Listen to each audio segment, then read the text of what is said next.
Would it surprise you to learn that the CIA was directly involved in setting up Wall Street's plumbing by which your stocks and bonds are traded on a daily basis? Well, it didn't surprise me. Let's talk about that today.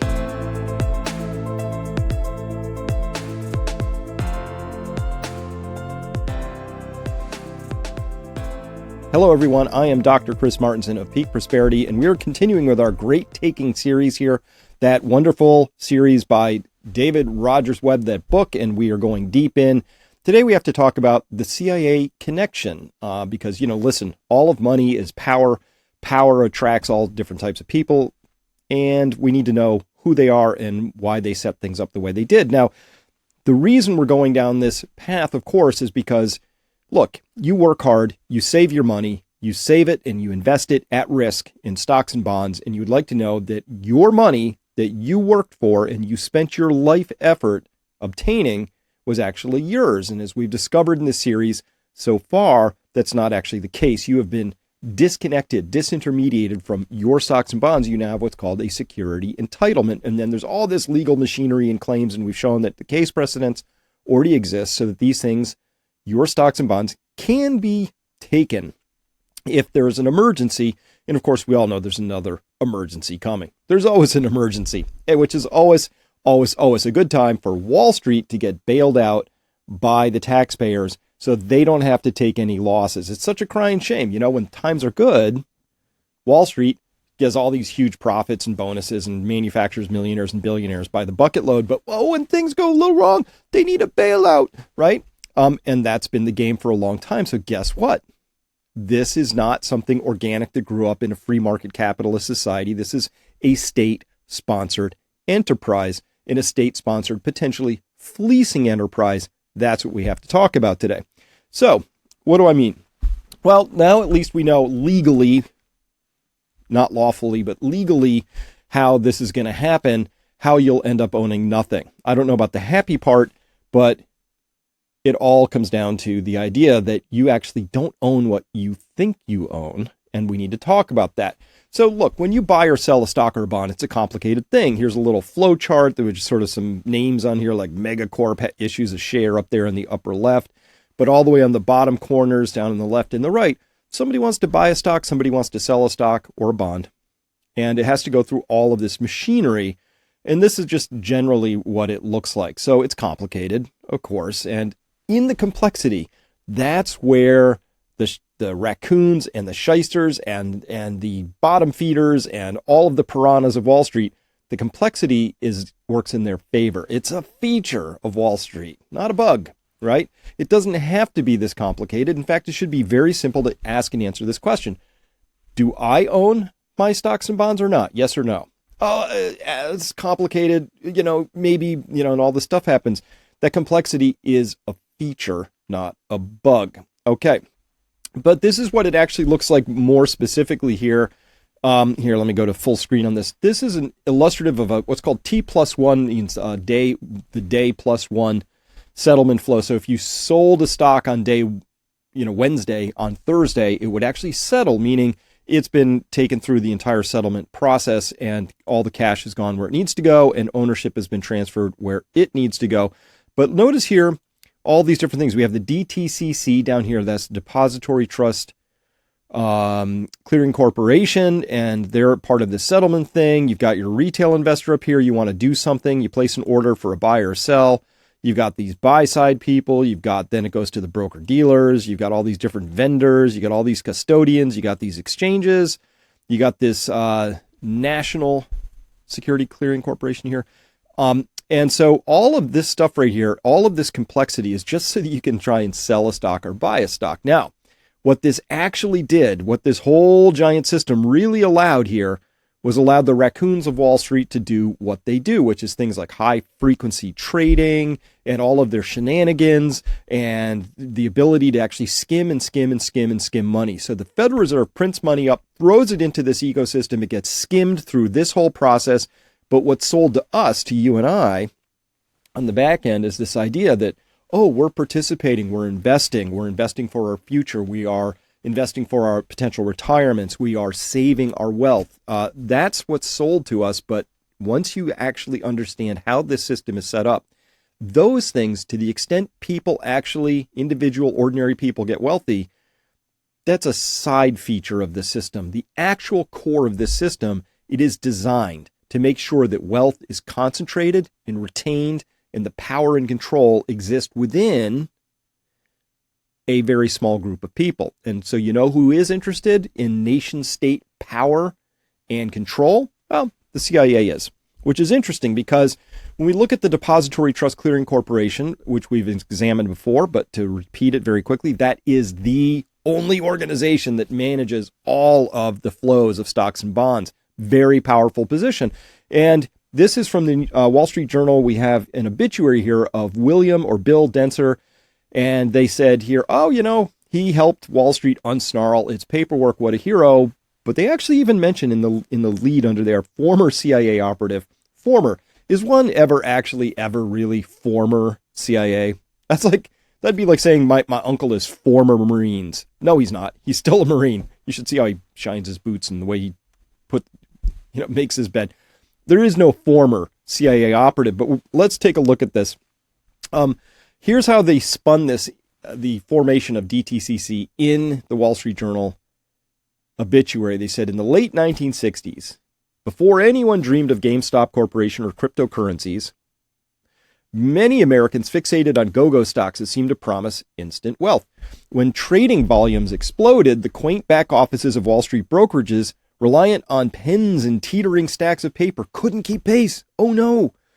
The paperwork crisis was so severe that the New York Stock Exchange temporarily ceased Wednesday trading. No, they had to stop trading. This is awful. That gave brokers more time to ensure that stock certificates and payments ended up in the right places. Excuse me.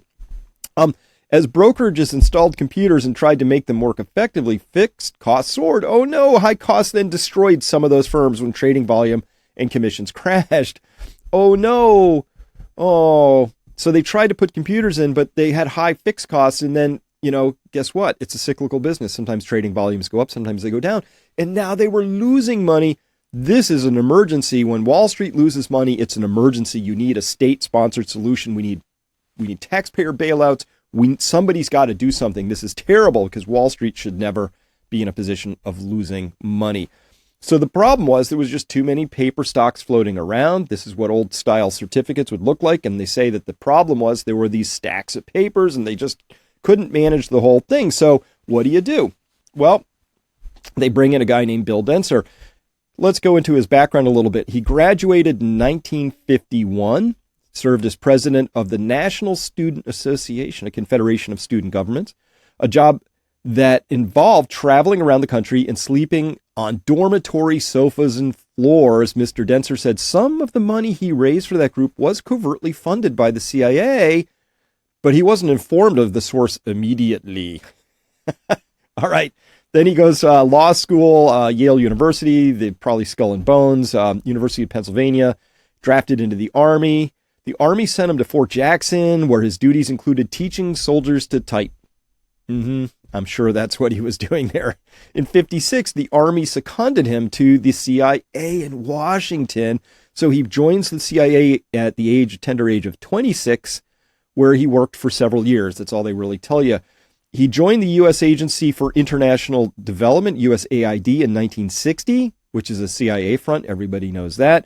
And worked on foreign aid programs for Latin America. And in 1965, the agency sent him to Lima, Peru, as director of the mission there. Oh, a mission.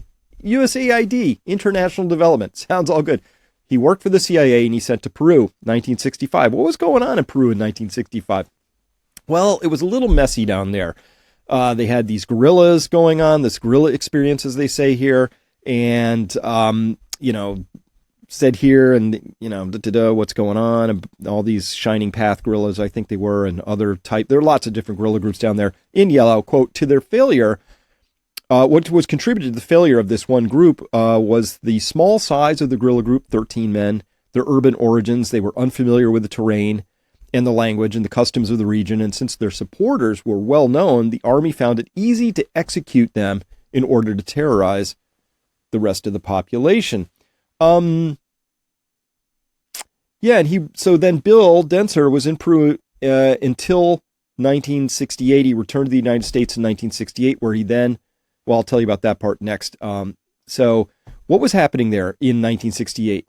Prior to the conflict, Peru had undergone a series of coups with frequent switches between political parties and ideologies. On 2nd of October 1968, General Juan Velasco Alvarado staged a military coup to become Peru's 56th president. So yay, military coup. So just magically, while Bill Dentzer's down in Peru working for AID, which is the CIA, he was there at a very instrumental time when guerrillas were being rounded up and executed and a coup happened. So this is the long nature of the CIA. They go out there and they subvert democracies, and we want to get, the United States, their job is to get people in power who are, let's just say, agreeable to the interests of the power structures in the United States. That's been the role of the CIA, and they have all these different organizations. And so let's go to the second part of that statement, though, where it says here, after returning to the U.S. in 1968, he served as deputy ambassador to the OAS, the Organization of American States, which we can go to another site and find out that in purple there, the OAS has afforded diplomatic and political cover to the U.S.'s CIA as it has participated in the overthrow of governments that attempt to exercise their legitimate sovereignty that the OAS chapter purports to guarantee. But this exercise has gone all the way from the OAS's expulsion of Cuba in 1962, orchestration of coups in Honduras and Bolivia, attempted to overthrow the governments in Nicaragua and Venezuela, ongoing interference in Haiti. So the OAS, which Bill was deputy ambassador to, was another CIA front. So this guy, he's in Peru, he's in the OAS, this is his background. What do you learn in those kinds of jobs? Well, you learn, I don't know, whatever it is you have to sort of do to be in that kind of a role. That's his background. So that was 1968. Okay, but then he gets a very different job. After returning, they say in 1968 to the OAS in 1970. So coming right out of that CIA role for OAS, in 1970, Governor Nelson Rockefeller named him New York State's banking superintendent. This is a really powerful role because there's obviously banking superintendents maybe for every state, but New York is the center of everything, right? That's why when the Federal Reserve was all set up in 1913, part of the job of that setup was to ensure that the most powerful of the 12 Federal Reserve districts was New York. All the other districts are just, they do other stuff.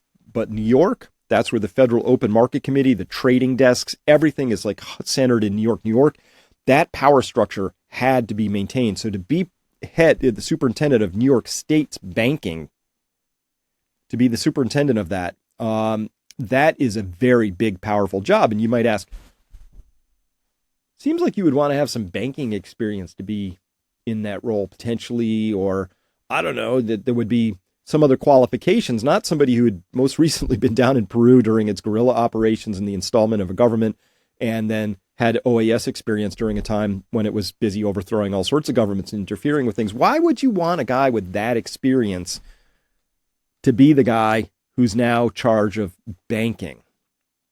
Carrying on, quote, in that role, Bill Dentzer favored allowing banking companies to acquire banks in other states. Well, of course, wouldn't that be a good thing? It used to be before Bill that every state had their own banking system.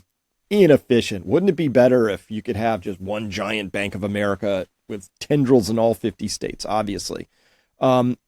So back then, though, State Senator Harrison Golden, a Democrat from the Bronx, back when Democrats actually stood for things, not like today, called it a silly plan that caters to the greed of the giants in the banking industry. So there's a little bit of a fight going on, but obviously big banking interests won. Carrying on.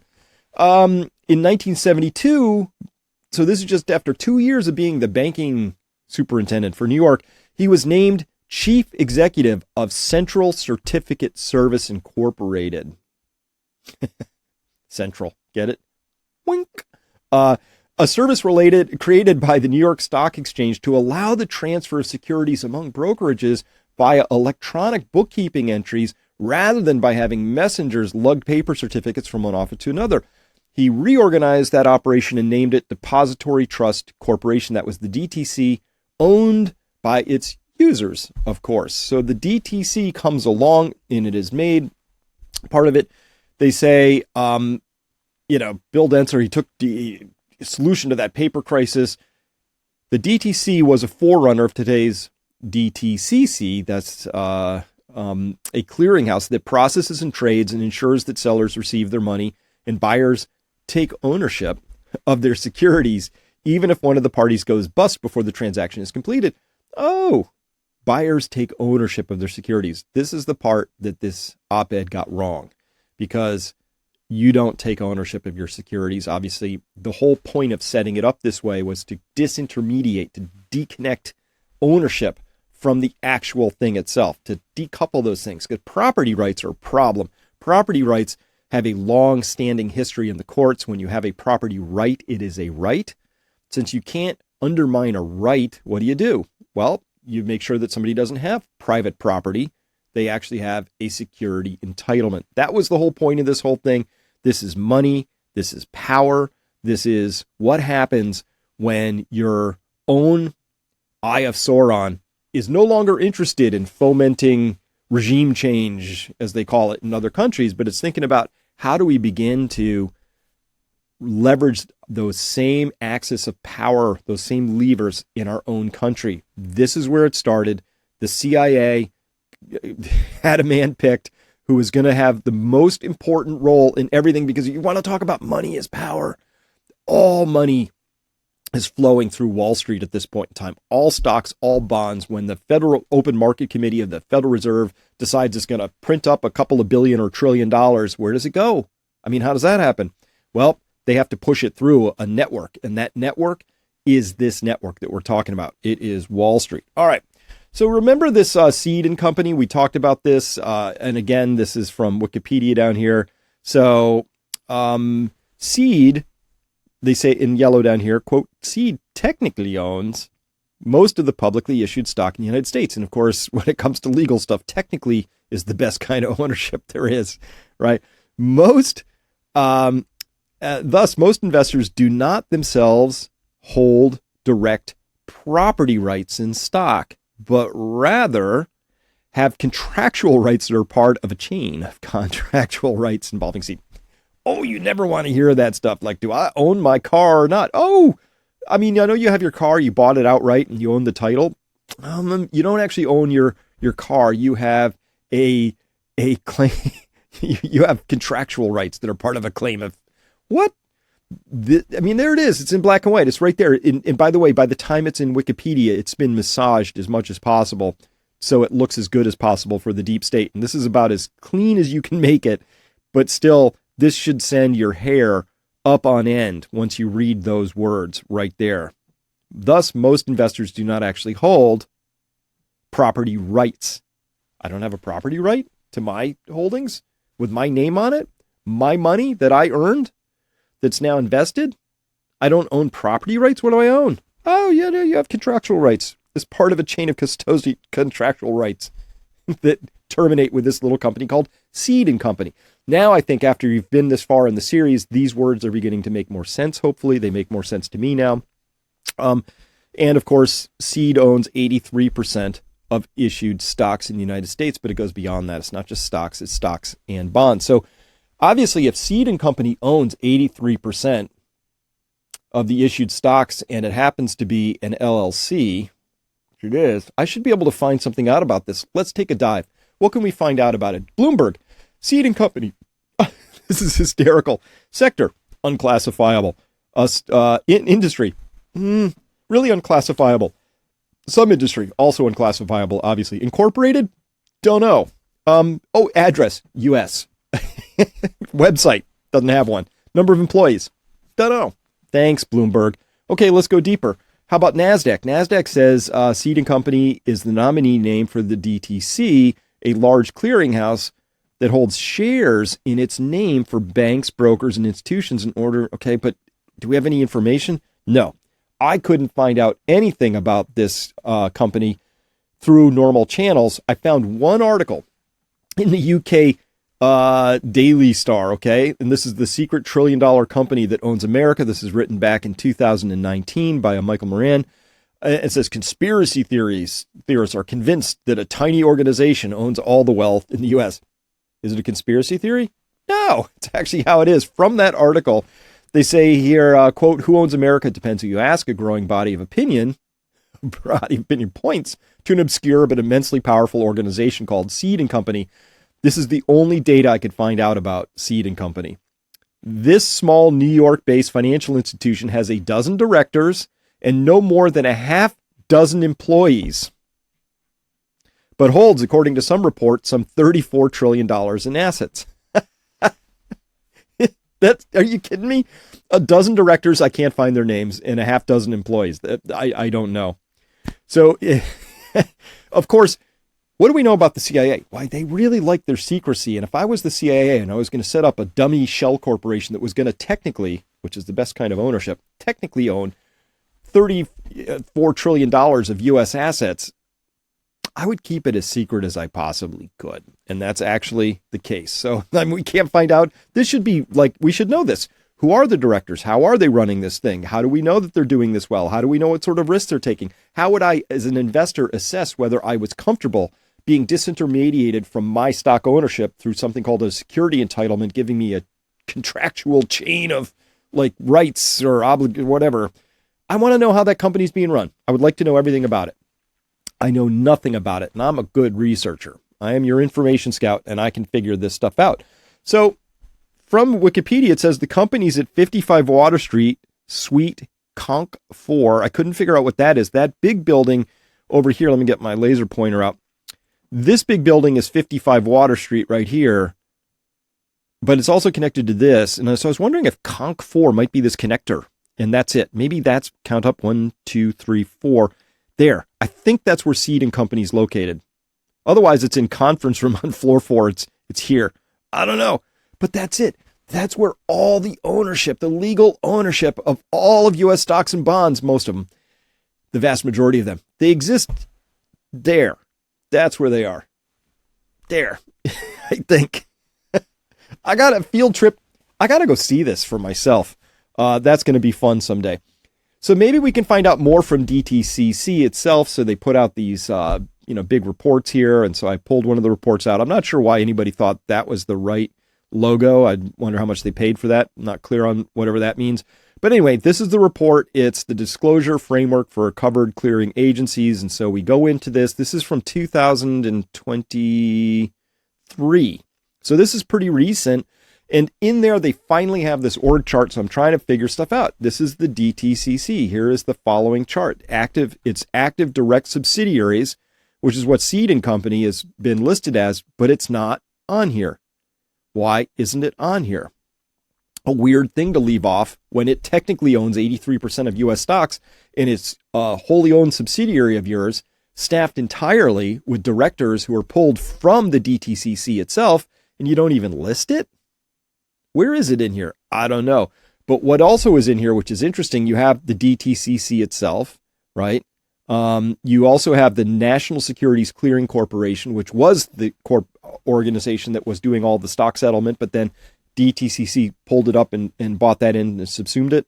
Fixed Income Clearing Corporation, that's where the bonds are traded. So that's a whole other story we haven't gotten into, but I keep saying stocks and bonds. Those as well.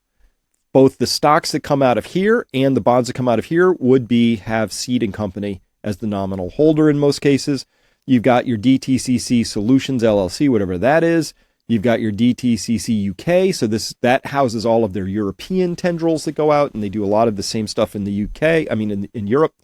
And you've got their ITP and you've got their direct serve. So they've got all these. This is the DTCC. This was all set up by a gentleman who the Wall Street Journal describes as a former CIA operative. Obviously, there is no former in this kind of a story. So the CIA had an over and compelling interest in maintaining the power and overseeing the power of Wall Street. And there is no greater power than to be at the center of all of the trades that are happening. And because they set up this electronic network, which is overly complicated and it's just ridiculously complicated, to pick somebody who would be the right person to go from paper securities into, back in the day, these early nascent computer systems, right? Remember back, so when he's setting this whole thing up in 73, I mean, come on, the computers still, some of them still had whirly magnetic tapes and, they were big clunky things. Obviously, you'd want to bring somebody in for that. I don't know, who used to work at IBM, Pitney Bowes, somebody, right? Who had real experience in that, but that wasn't the point. The point was, how do we begin to collect and coalesce all of this power so that we can stage basically what turns out to be a silent financial monetary coup of the United States? I think the CIA is the right person. You want to bring somebody with some good experience in that. Bright, sharp young guy who's clearly a player and earned his bona fides out in the field doing these sorts of things. So just an idea. Now, money is power. This is Wall Street right here, and there's the New York Stock Exchange on the right side of that canyon of Wall Street right there. And of course, Wall Street is a fun place to visit. I highly recommend people go there. You can have a good time. This is me on my last trip. I pick the wrong end of the cow every time. I don't know. It's just something about my constitution and makeup. And Evie, of course, not the first person to help those get a little shinier right there. And don't forget, if you're down on Wall Street, go to Liberty Street. That is where the Federal Reserve is parked, and it's a very interesting building. Very hard to get into, I discovered. Not easy, but it's a lot of fun because this is the heart of the entire system. It is Wall Street. It is money. It is money printing. It's an astonishing story. From my point of view, this story was amazing. When the Federal Reserve was created in 1913, the world was still unlimited. We really hadn't begun to tap oil and understand the power and beneficence of oil. There was a lot that was going to happen in the world.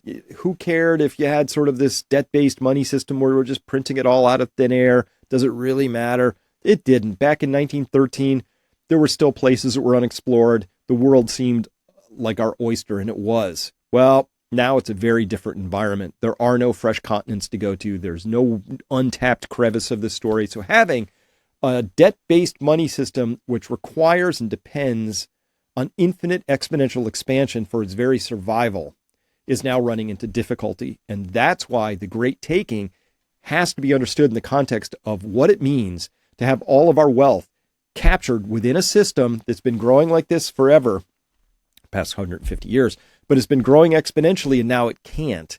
This is the great problem. This is the great conundrum of our time.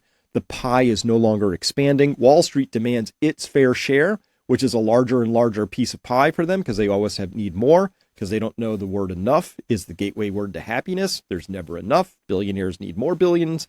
Wall Street needs more. They all consider that to be their fair share. And what they have done through the Great Taking is they have established a system of control and mechanisms by which they will be able to take what isn't theirs because they feel like they deserve it.